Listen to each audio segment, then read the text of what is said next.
Yeah, yeah. So when you started working with Death, can you just tell me, how did Chuck reach out to you, and how did that start? That was actually through a common friend. That was Monty Connor at Roadrunner or Road Racer Records back in the time.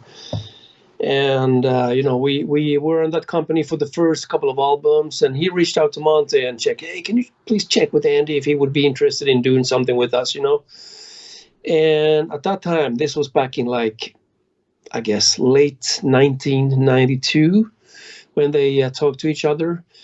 And then Monty, called me and asked me if I was interested. And we didn't really do anything with King Diamond at that time because we didn't have a record deal.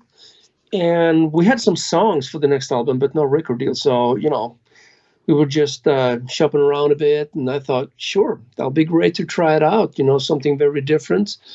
And I wasn't too busy with my own stuff at that time, so I said, I'll give it a go. Did you have any hesitations at all, being that it's pretty far away from the King Diamond sound? Exactly. No, I did not really. I mean, I heard a few songs from Death, and that's about it. But I know that Chuck has been visiting us when we played down in Florida prior to that record thing I did with them, So, and I just said hi to him, and that's about it, But I never really listened to Death that much, before I got into it. Yeah, that's just cool that you were that willing to just go for something so far outside, probably what you were exactly. doing. I was really into trying something different for a while, and I had the time, so I said to myself, why not? Let's do something here. It's cool. Yeah. Okay, so then you agree to do it. How then did you go into deciding what you wanted to play? Did Chuck send you demos, or did you spend much time on that? Yeah, he sent me a cassette tape, I believe, with that's how you did it back then. It's like yeah. a long time ago. So it's like 30 years ago, man. So it's crazy. But he sent me a cassette tape with the songs and indication of the parts where he wanted me to play and all that. So I had a little time to prepare some of this stuff that I had in mind, for the stuff. So I kept that fresh, just a few weeks before I went over, I got that tape, So I worked on, ideas and stuff, and I had that in my mind, when I came over to Florida then, Okay. Yeah. And that's about it, I mean, some parts I had to improvise, and some parts were kind of, already kind of composed or laid out for the parts. Sure. Okay. Did Chuck say anything about what he wanted? Was he like, I love what you do with King Diamond, just do your thing, or how did that go? No, I think he just wanted me to do my thing,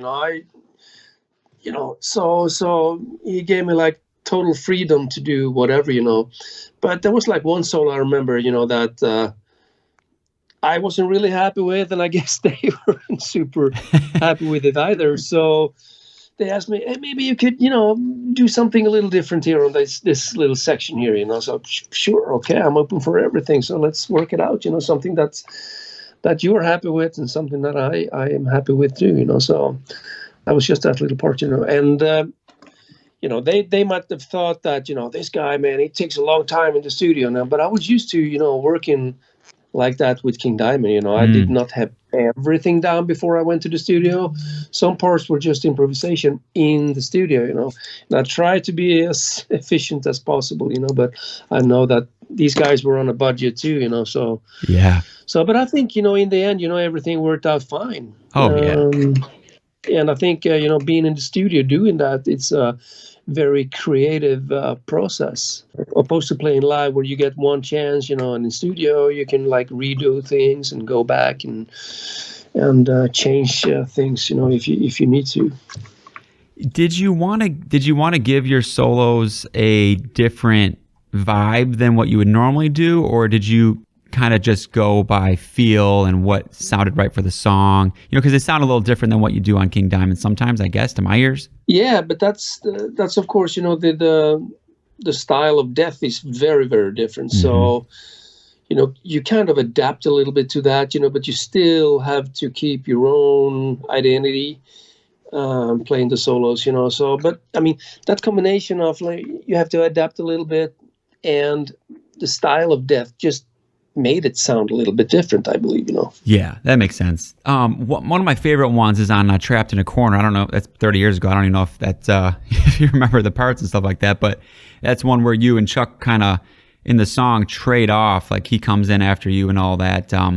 Did you guys work out any of that together, or was it something where you wrote yours and he maybe played off it, or how did that go? To be honest with you, I can't remember that, Yeah. but I know that people are actually talking about that specific song, Trapped in the Corner. But I can't remember how we worked that out, to be honest with you. I can't blame you. I gotta listen to that and see if I can remember it when I hear it, but yeah.